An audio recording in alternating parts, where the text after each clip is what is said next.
नाज़रीन, आपको लेके चलते हैं नेशनल असम्बली। अजहर फारूक साहब हमारे डिप्टी ब्यूरो चीफ वो मौजूद है वहाँ पे, उनसे जानते हैं कि क्या मामला है इस वक्त दरपेश लीडर्स अपोजिशन की तैनाती, क्योंकि तमाम मामला तो हमारी इंफॉर्मेशन के मुताबिक तयशुदा थे।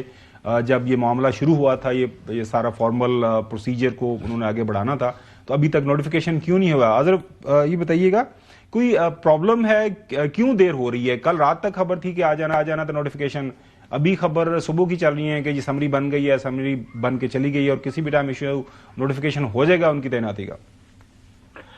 जी शुक्रिया खबर साहब। आज जो स्पीकर कौमी असम्बली ने राब्ता किया था पीटीआई की क़यादत के साथ और उन्होंने कहा था कि वो आज उनके चैम्बर में आए ताकि बाकायदा तौर पर नोटिफिकेशन उनके हवाले कर दिया जाए।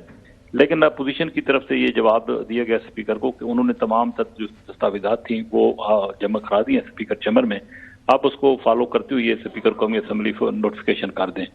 तो स्पीकर कौमी असम्बली इस वक्त भी अपने चैम्बर में मौजूद हैं। बताया गया कि अभी कुछ ही देर में शायद नोटिफिकेशन बाकायदा तौर पर कर दिया जाएगा। अब किसी किस्म का कोई मसला नहीं है।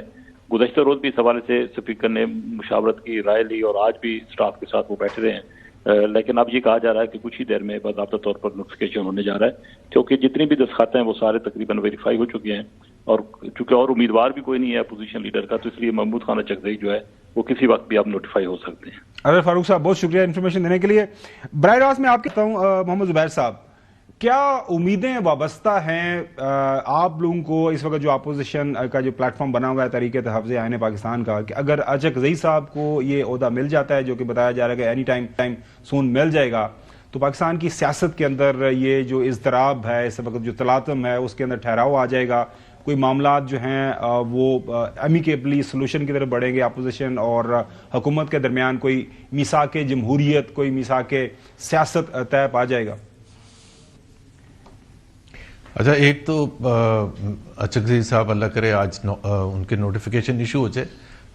कल जो तहरीक तहफ़्फ़ुज़ आईन पाकिस्तान की लीडरशिप है, जिसमें महमूद चकजई और मौलाना साहब और असद कैसर वगैरह, वो सब कल कराची आ रहे हैं और 3 दिन यहाँ क़याम करेंगे। इंटीरियर सिंध भी जाएंगे और सन जाएंगे जो और फिर हैदराबाद जाएंगे। कराची में ऑल पार्टीज़ कॉन्फ्रेंस भी संडे को होगी और मुख्तलिफ लोगों से भी मुलाकात करेंगे और लाए अमल तय करेंगे। तो ये तो अच्छा शुरुआत होंगी कि आज अगर नोटिफिकेशन हो जाता है और कल वो सिंध आते हैं।